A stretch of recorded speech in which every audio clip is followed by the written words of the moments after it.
اعوذ باللہ من الشیطان الرجیم بسم اللہ الرحمن الرحیم سورۃ بقرہ آیت نمبر 24 فَإِن لَمْ تَفْعَلُوا وَلَن تَفْعَلُوا۔ پچھلی آیت میں اللہ تبارک و تعالیٰ نے چیلنج دیا تھا کہ جاؤ قرآن جیسی ایک آیت ہی بنا کر لے آؤ، سورت نہیں بنا سکتے ہو تو ایک آیت ہی لے آؤ جیسی قرآن نے دی ہے، سمپل سی۔ اور اس آیت میں اللہ تبارک و تعالیٰ اپنا اوپینین دے رہے ہیں، اللہ's اوپینین۔ تم نہ کر سکے ہو اور نہ کر سکو گے، لم پاسٹ کے لیے آتا، تم ایسا نہ کر سکے تھے، انسکسیسفل ایفرٹس کی ہیں تم نے لیکن تم کبھی کامیاب نہیں ہو سکے ہو، and it's guarantee you will not be able to do so, اور آگے بھی تم ایسا نہیں کر سکتے، یہ گارنٹی ہے اللہ تعالیٰ کی۔ تو پھر کیا کریں؟ فاتقوا النار، تو اس آگ سے ڈرو۔ اب فاتقوا النار یہ طنز سارکیزم ہے، اس پارے کے اندر ہم ہر جگہ طنز دیکھیں گے، اللہ تبارک و تعالیٰ سارکیزم میں بات کرتے ہیں۔ پہلے کہا تھا واتقوا اللہ، اللہ سے ڈرو، اگر اللہ سے نہیں ڈرتے ہو تو کم از کم اس آگ سے ہی ڈر جاؤ جو کیا ہوگی، التی وقودها الناس والحجارہ، جس کا ایندھن ہم انسانوں اور پتھروں کو بنائیں گے۔ ایندھن جو آگ کو تیز بھڑکانے کے لیے استعمال ہوتا ہے، انسان کیسے ایندھن ہوں گے؟ انسان کا جو بال ہیں وہ ایندھن کے طور پر جلدی سے جل جاتے ہیں، اور انسان کے اندر فیٹ ہے، فیٹ بھی جلتا ہے، چربی، اور اس کے علاوہ ہمارے اندر کیلشیم ہے، ہڈیاں جو حرارت پروڈیوس کرتی ہیں، اور ہمارے اندر فاسفورس ہے، جیسے کہ ماچس کی تیلی پہ جو لگایا جاتا ہے اس کو بھی فاسفورس کہتے ہیں، سلفر، وہ بھی جلنے میں کام آتا ہے، پیلے پتھر، ٹھیک ہے۔ اور پتھر کیوں جلائے جائیں گے؟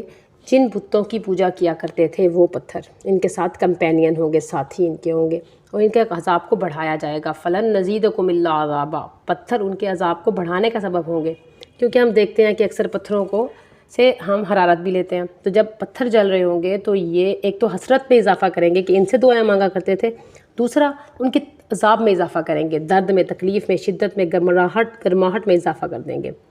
اور اعدت للکافرین، یہ پہلے سے ہی نہ ماننے والوں کے لیے تیار کی جا چکی ہے۔ یہاں پر دو ٹرمز ہیں، مومنین اور کافرین۔ مومنین ان کو کہتے ہیں جو بات ماننے والے لوگ ہوتے ہیں، اور کافرین وہ ہوتے ہیں جو بات نہیں مانتے۔ تو ایسے بھی مومنین ہیں جو ظاہری طور پر تو مسلمان ہیں لیکن وہ بات نہ مانے تو وہ کافرین میں شامل ہو جاتے ہیں۔ تو اس ٹرم کو خاص خیال رکھیے گا کہ یہ کافرین آپ کی ٹرمز نہیں ہیں، اللہ تعالیٰ کی ٹرمز ہیں، اور وہ ہر نہ ماننے والوں کو سزائیں دیں گے، جو بات ماننے کا اس کو نہیں دیں گے۔ اور رسالت پر گواہی کل بھی قرآن تھی، آج بھی قرآن ہے۔ ایمان اور کفر کے بیچ میں معیار محمد رسول اللہ صلی اللہ علیہ وسلم ہے، اور ان کو ماننا پڑے گا۔ کلمے کے دوسرے حصے کو مانیں گے محمد رسول اللہ تب۔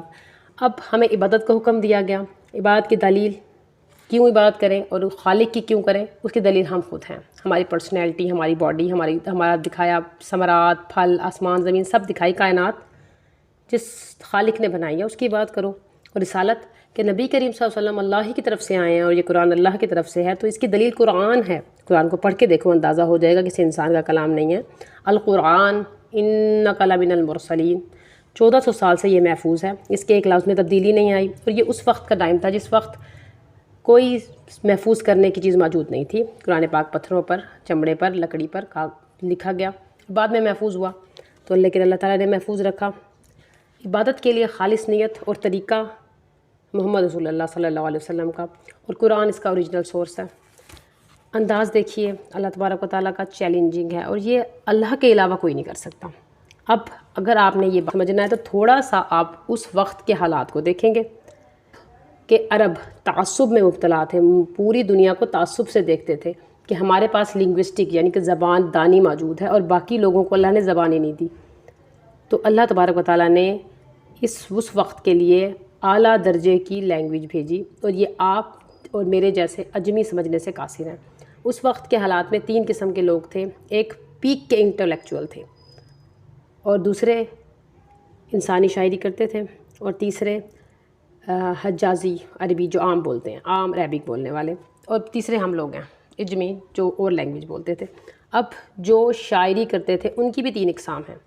ایک تو عورتوں پر عام شاعری کرتے ہیں، جیسے ارسطو، ہم اب بھی دیکھتے ہیں عورتوں پر شاعری کی جاتی ہے، اور دوسرے قسم کے لوگ تھے جو ریفلیکٹیو نیچر پہ شاعری کرتے تھے۔ تیسرے قسم کے تھے کائنات کے مقاصد پہ شاعری کرتے تھے۔ اب ان تینوں میں سے بھی سب سے اعلیٰ درجے کے لوگ کون ہوئے؟ جو کائنات کی بات کرتے ہیں، جو مقاصد کی بات کرتے ہیں، جو انٹلیکٹ کی بات کرتے ہیں۔ ان کی شاعری کے اندر انٹلیکٹ بھی تھا، سبجیکٹ میٹر بھی تھا، پوئٹیکل بیلنس بھی تھا، اور ساتھ میں میسیج بھی تھا، سبجیکٹ میٹر بھی بہترین تھا، کائنڈز آف سبجیکٹ میٹر اس کے اندر بہت زبردست تھے.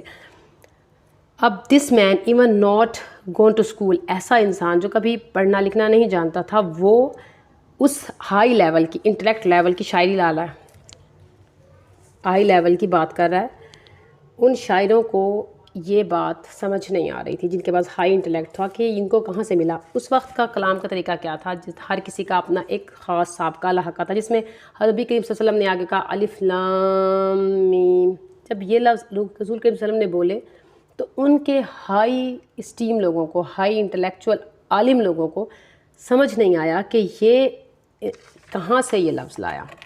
ٹھیک ہے، اور یہ بات عام لوگ نہیں سمجھ سکتے. جس طرح سے اس وقت لنگوسٹک چل رہی تھی وہ سمجھ رہے تھے. آپ کو اور مجھے حدیث اور قرآن کی عربک کا نہیں سمجھ آئے گا تو ہم نہیں سمجھ سکتے کہ قرآنک عربک میں اور حدیث کی عربک میں کتنا فرق ہے. عربی سیکھنا ہر مسلمان پر واجب ہے تاکہ وہ سمجھ سکیں کہ صحیح کیا غلط کیا. عام مسلمانوں کو پتہ ہی نہیں چل سکتا، مگر ایک عرب کو پتہ تھا، ان کی سمجھ میں آ رہا تھا میجر کلیم کیا تھا. اب یہاں دیکھیں حرف متقاطعات کی سمجھ آتی ہے. اگر اس وقت کے شاعروں کو ہم جا کر دیکھیں تو ان کے پاس بھی الگ قسم کے نوٹس تھے.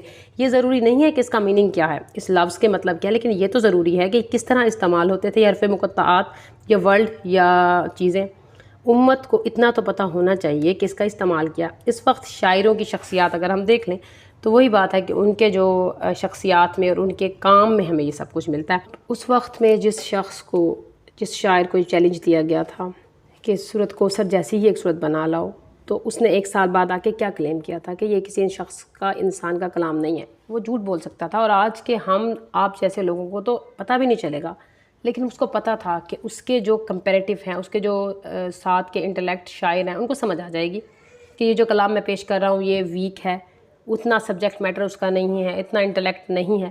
تو اس نے بتا دیا کہ میں نہیں کر سکتا. اور آپ کو ایک انٹرسٹنگ چھوٹی سی بات بتاتی چلوں.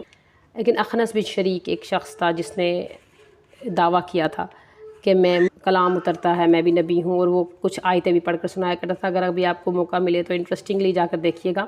عدی بن حاتم کے قبیلے کا سردار تھا، اور اس کے اوپر جو لوگ ایمان لائے تھے، اور جب وہ پکڑا گیا حضرت ابوبکر نے اس کے فالوورز سے کہا تھا کہ تھوڑی آیتیں تو سناؤ جو تمہارے نبی پہ اترتی تھیں. انہوں نے کہا ہم آیتیں نہیں سنائیں گے، کہ یہاں کے لوگ تو ظاہر ہے ان کو پتہ تھا کہ جب وہ آیتیں سنائیں گے تو لوگ ہنسیں گے، مطلب کس طرح کا انٹلیکٹ ہے ان کا، تو ان کو یہ پتہ تھا.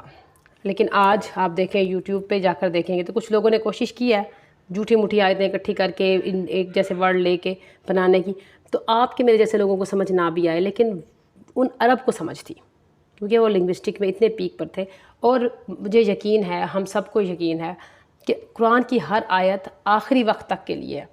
تو آخری وقت پھر ایک اور ایسا آئے گا جب لنگوسٹک کی اتنی زیادہ دوبارہ ہائی لیول پہ چلی جائے گی کہ دوبارہ یہ آیت کلیم ہوگی اور پھر بھی کوئی اس کو پورا نہیں کر سکے گا. فلن تفعلوا. السلام علیکم ورحمۃ اللہ.